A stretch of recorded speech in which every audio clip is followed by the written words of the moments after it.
Assalamu alaikum. Бүгін Аллах насip етсе, еліміздің bir çıgan ulu, белгілі саясатчы, тилекке қаршы азыр ошо башына түшкөн bir сыноо бар экен.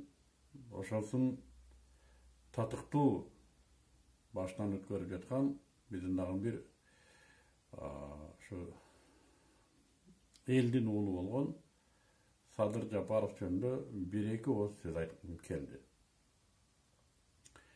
Бүгүн Аллах Тааланын ыйык айы Рамазан күндөрү.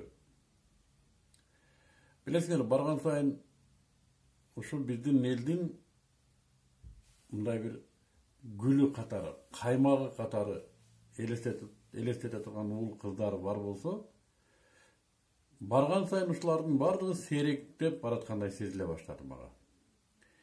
Мынау кайра курунун башында аябай баралына жеткен толуп турган bir ушундай гүлкана болгон экенбиз дейм да, ушу саясий талаада. Анда биз жаш элек ушу телевизиондук журналистикага алып урушуп кирип, ошонун ичинде айланып, ошол жерде буркан шаркан түшүп жүргөн кезде дайым биздин студиябызга жаңы жүздөр келер эле. Ушу bir жаңы адамдар, ар биринин албуттаган энергиясы бар, ар биринин сүйлөй турган сөзү бар, биринен бири талашкан, биринен бири. Кийинчерээк бул нерсе Акаевдин доорунда аябай күчүнө кирди. Аябай тапталган саясатчылар пайда болду. Кийинки революциялар барып, кайра мына ушул нерсе ындыны өчүп, билбейм азыр телевизиондук студияларга кимдерди чакырат да, алар эмнелерди сүйлөйт. Мен билбейм. Булардын сейректеп жатышынын себептерин тарых өзү айтат келечекте. Кимдир бирөөлөрү чындап бузулуп, мурдагы позициясынан кайтып, кыйыр жолдор менен жашоосун жеңилдетип, же иши кылып bir азгырылган болсо, тилекке каршы мындайлар аябай көп болсо керек. Кээ бирлери мына ушул буркан шаркан ичинде аларга да эпкин тийип, алар да кээ бирлери адилетсиздик менен, балким түшүнбөстүк менен, балким тагдырдын жазмышыбы, алар да мына ушул гүлканада жоктой сезиле баштады. Ошолордун бири Садыр Жапаров деп эсептейм. Чындап эле. Башкалар кандай ойлойт билбейм. Барган сайын мына ушул саясатыбыздагы ушул ажарын чыгарып турган жигиттердин, кыздардын же үнү чыкпай аткандыгы, же өздөрүнүн жок болуп бараткандыгы, же булганып калып сүйлөй албай аткандыгы, же оозуна бир нерсе келип ушу тосуп калгандыгы, же колу буту тушалгандыгы себептерин тарых айтат. Бирок факт что бүгүн бизде мына ушул жигиттер, кыздар аз. Садыр Жапаров жеке инсан катары мага өтө кызык. Ал жигит жөнүндө мен bir-эки жолу саламдашканым болбосо, башка тааныштыгым деле жок.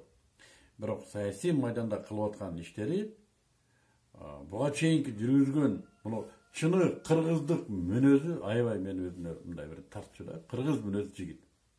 Айкөлдүгү бар, кечиримдүүлүгү бар, тайманбастыгы бар, мына ушундай өзүнүн баса алган оор басырыктуулугу бар, тегерегинин бардыгы да. Мен ушу жигиттин тегерегинде мындай байкап көрдүк да, бир учурлар болду. Тегерегинде да мындай алдым жуттум же болбосо мындай жеңил желпилер жоктой да. Жок десек болот. Анын үстүнө бул жигиттин акыркы учурдагы ушу башына күн түшкөн абалдагы өзүн кармап отургандыгы аябай бизге ушундай бир сабак берди да. Адилетсиздик, албетте, жан кейиткен адилетсиздик жана ошол учурда марттык. Бул оңой нерсе эмес. Адилетсиздикте марттыкты көрсөтүү оңой эмес. Бир сөз менен айтканда, Садыр Жапаров саясатта орду бар жигиттердин бири. Эгерде кылмыш кылган болсо, жазасын алып аткандыгы балким туурадыр. Эгер кылмыш кылбай, адилетсиздиктен, зордук менен ошол жерде камалып отурган болсо, мунун да ажыр сыйлыгы бар.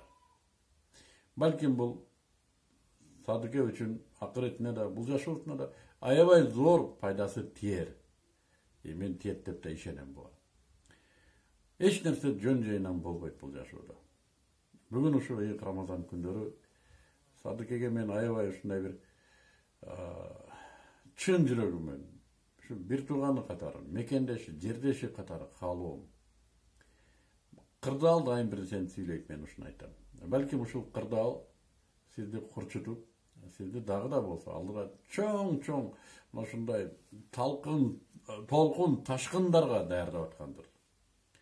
Ошондуктан башка түшкөндү сиздей мартык менен көтөрүү көп жигиттерге насип кылсын дейм да, сизди Аллах Таала ошо Рамазан күндөрү бир мекендешиңиздин болор болбос жупуну сөзү менен жүрөгүңүзгө бир жылуулук берсин деп тилейм.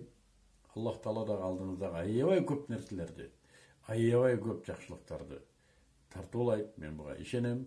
Жана сиз элиңиз үчүн өзүңүздү садага чапкан жигиттерденсиз. Бекем болуңуз. Айтайын деген дагы бир нерсе. Аллах Субханаху ва Таала кайсы пендесин сүйсө,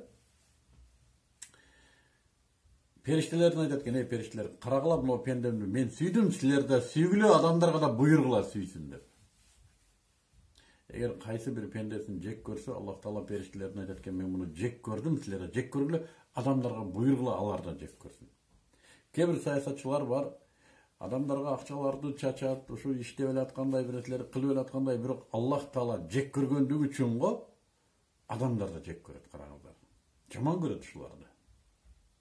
Кээ бир саясатчылар бар, эч нерсе кылбаса да Аллах Таала сүйгөндүгү үчүн элдин бардыгы сүйөт. Азыр сиз бир нерсе кыла турган абалыңыз эмес.